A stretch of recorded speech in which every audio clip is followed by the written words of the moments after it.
Shockwaves was released in 2020. This is directed by Ayers, written by Sophie Osbourne, and we have a cast including Howard J. Davey, Sarah T. Cohen, Meg Matthews, and various others. And I will say the performances are fine.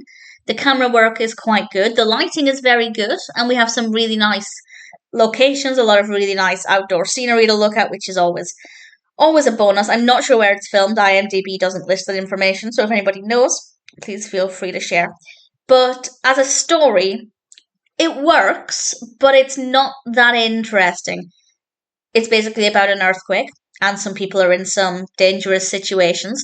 But the reason I didn't find it that interesting is because, well, partly because it's quite slow, but also because I never felt scared. I never felt the anxiety that the characters were feeling.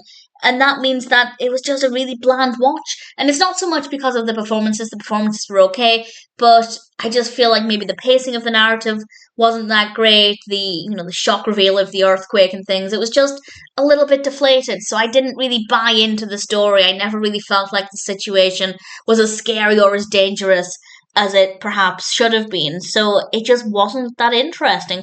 But the technical aspects are fine. Camera work, lighting, as I said, the performances are not too bad. So it is a watchable film. It's kind of one of those films where if you want something on in the background while you're doing other things, and it's something that's not going to irritate you, it's not going to annoy you, it could be a good option for that. If you're wanting something to sit down and watch and become fully immersed in, I don't think it's going to be the right choice for that. But if you just want something that's an easy watch, with, I guess, a decent concept, not the best execution, and some decent enough performances, then as background company, maybe Shockwaves is worth watching. Maybe you'll enjoy bits of it more than I did.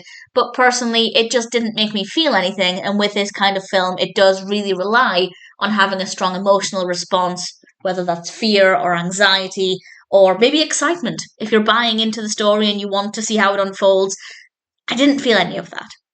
So the narrative doesn't work very well. It could have done. It's not that it didn't have potential. I just don't think it was delivered properly. The technical aspects are fine. So in general, Shockwaves wasn't a great experience. But if you're looking for some background company or you just want to give it a go, maybe it's worth checking out.